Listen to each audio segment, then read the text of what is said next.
நீதிமன்ற உத்தரவின்படி கொடைக்கானல் செல்லும் சுற்றுலா வாகனங்களுக்கு பல்வேறு கட்டுப்பாடுகளுடன் இ பாஸ் முறை இன்று முதல் நடைமுறைக்கு வந்ததை அடுத்து பழனி ஐயம்புள்ளி சோதனைச் சாவடியில் போலீசார் தீவிர சோதனைக்கு பின் வாகனங்களை அனுமதித்து வருகின்றனர்.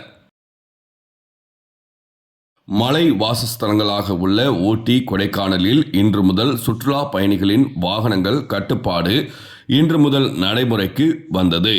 இந்நிலையில் இன்று திண்டுக்கல் மாவட்டம் கொடைக்கானலுக்கு கடந்த சில வாரங்களுக்கு முன்பு சென்னை உயர்நீதிமன்ற வார நாட்களில் 4000 வாகனங்களும் வார இறுதி நாட்களில் 6000 வாகனங்களும் அனுமதிக்க வேண்டும் என ஒரு ஆணை பிறப்பித்துள்ளது.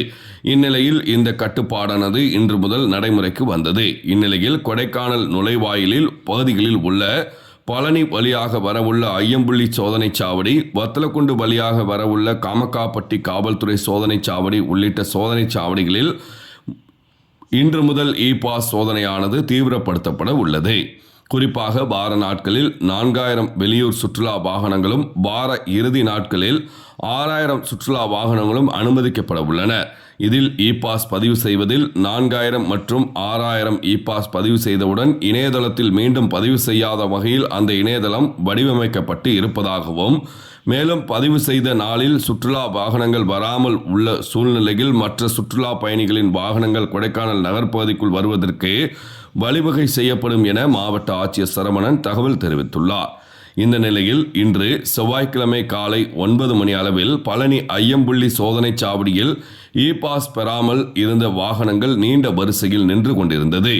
மேலும் இ பாஸ் பெறாமல் செல்லும் வாகனங்களை அதிகாரிகள் மற்றும் காவல்துறையினர் அனுமதிக்காமல் இ பாஸ் பெற்ற பின்பு அனுமதித்து வருகின்றனர். கொடைக்கானல் சுற்றுலா செல்லும் பயணிகள் அரசு சார்பில் ஏற்படுத்தப்பட்டுள்ள QR கோட் ஸ்கேன் செய்து சோதனை சாவடியிலேயே பதிவு செய்து இ பாஸ் உடனடியாக எடுத்துக்கொண்டு சென்று வருகின்றனர். உள்ளூர் வாகனங்களுக்கும் பேருந்துகள் மற்றும் ரயில்களில் வருவோருக்கும் விவசாய பணிகளுக்கு செல்வோருக்கும் எந்தவித கட்டுப்பாடும் இல்லை என தெரிவிக்கப்பட்டுள்ளது.